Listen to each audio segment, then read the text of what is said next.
Mark, how you doing? I'm just trying to unmute here. Okay, so I'm Mark Ryan. I am in Denver, Colorado. And I've been doing commercial real estate for about 13 years. And I have been passing off business brokerage business to non-eXp people, which is stupid when I think about it, because I'm a shareholder as well. Yep. So I want to make sure. There's two reasons for my attendance. I have absolutely no intention of trying to do the business brokerage. To me, it's like if I tried to do residential, somebody live in a tent. So I don't want to do the business brokerage, but I want referral partners within eXp. And so I can keep it all in-house. I, of course, as Jared just mentioned, this is a lot of times the real estate is attached to that transaction. I would like to be involved in that piece of it. But if not, I'm still good with it if I keep it in-house. And also what I intend to do is I build up my downline, and that would include business brokerage. So I'm looking for somebody that they can have a conversation about business brokerage and why they should do it at eXp, because I'm not that guy. So it's, at least I understand, what I don't know. There's a lot I don't know. So I just want to make sure I'm in the right place today for this call. So I can, number one, meet some people I can refer business to. Because everybody assumes commercial, when you talk to them, commercial real estate, they think you're doing the business brokerage. It's like half the time, and I have to tell them no. And I've been referring to a good friend of mine who's a business broker, but he's not here, and he's pretty cheap on the referral fee. So, is there somebody who I should be figuring out who to, as I try to recruit business brokers, who they should be talking to? And number two, who can do business in Colorado? Okay. Well, I have a mentee in Colorado that I can connect you to. And so, Awesome. and she's only a mentee. Her name's Kathy Blue Jacket. She's with the eXp Commercial.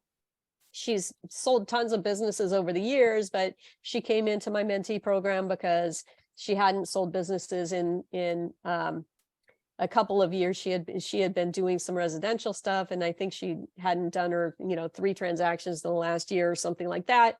So she came into my mentee group. But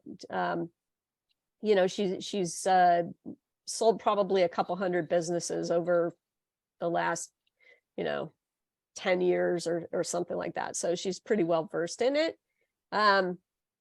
But I can definitely connect you with her. And in terms of wanting to recruit people to do business brokerage,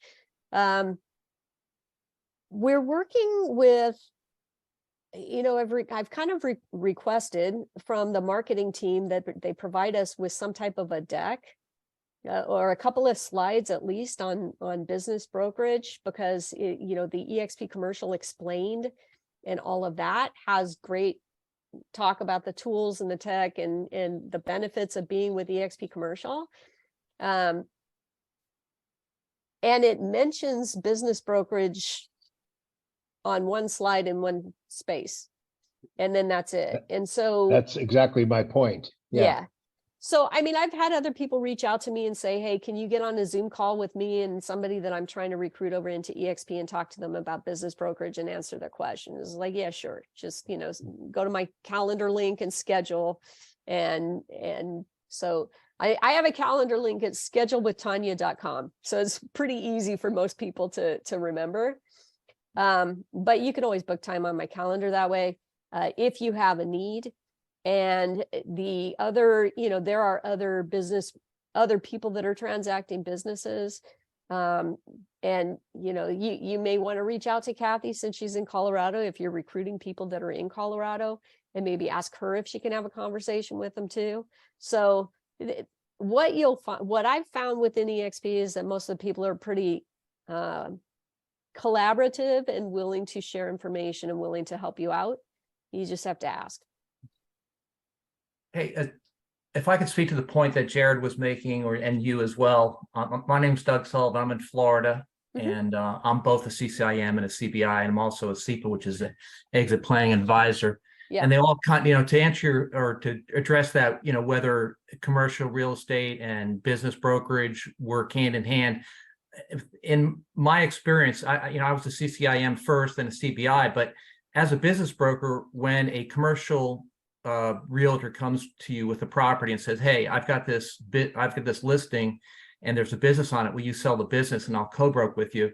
If you're not capable of doing both sides, what happens is you're going to do the whole thing, because the land isn't going to sell typically without the real estate. Now you can sell both at the same time.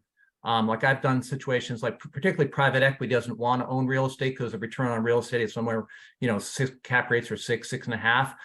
They're going to want to sell the real estate. So you might have them come in and say, "I want to buy the business," and you might be doing a separate transaction for the real estate. Or in a case I just did, I closed a manufacturing business, and the real estate ended up being a 1031 with another buyer. So I think it's pretty, in my opinion, I mean, maybe on the smaller Main Street transactions, you may not need to be so savvy on the real estate side, but when you start getting the larger transactions, and I do hospitality, I do manufacturing, I do a lot of manufacturing. I'm on the Florida Council for Supply Chain and Manufacturing, and so I do a lot of industrial, a lot of manufacturing. So, and as far as a SEPA, I'll tell you, this is another thing. When you start getting to larger transactions where they're owner operator, maybe they've owned the business for 25 years, it might be a $5 to $20 million business. They're usually wearing like 5 hats.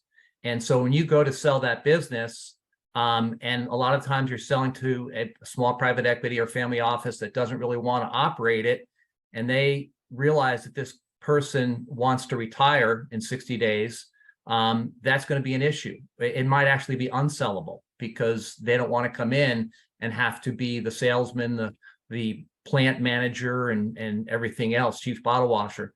So as a SEPA, what we do is I try and engage 1 to 2 years prior to them wanting to retire. I mean, if they come to me and they say, "Oh, I'm so burnt out, and I'm done, and I want to sell, and I want to leave in 60 days." I mean, a lot of times you just have to turn them down, because you're going to get in a situation where it's not sellable, and you're going to go through a lot of due diligence, a lot of showings, a lot of work, and you're going to hear over and over again, it's not sellable, because he's the salesman, he's the main contact with the customers. So, I mean, that's another thing too, is I would say preparing your client for the transaction, for the sale, and that's preparing him personally as well as preparing his business for somebody to step into his shoes. And Mark, I'm in Florida, I'm doing a hospitality property in Dallas right now.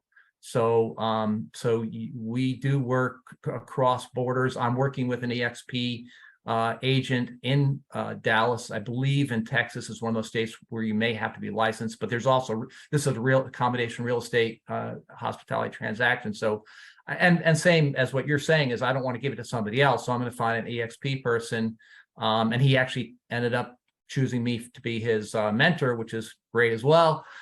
But yeah, I think I found everybody's plan. We're doing a transaction up in outside Chicago. So we'll go in. We have 18 agents on our team. My partner and I have 18 agents on our team. And like I said, I do a lot of hospitality, restaurants, and manufacturing, which go figure, how do those three work together? But it's just, I've been doing it a long time. I've been in the restaurant business for a long time, and everybody considers me that restaurant guy. Restaurants, that's another thing I'll tell you this, the restaurants are different animals. I would say if you're not familiar doing restaurants, that get somebody that at least to work with you that understands restaurants, because they're very different. They're very different requirements. Liquor licenses, transferring liquor licenses. There's different utility requirements. There's grease traps. There's health department. So on and so forth. So I would say, but yeah, and anybody's welcome to call me as well. And we have a kind of a crowd call. We don't call it, but we have a team of 18 people. So we have a crowd every Wednesday that's a crowd call, because we get all of them on the phone. But we also will pick up other different people. Like we were on that one yesterday, the DST, Delaware Statutory Trust call yesterday. I don't know if anybody was on that call. That's very, very important to have those opportunities. DSTs are understanding 1031s, investments. So Awesome. Thank you, Doug. Doug, I Jerry- have a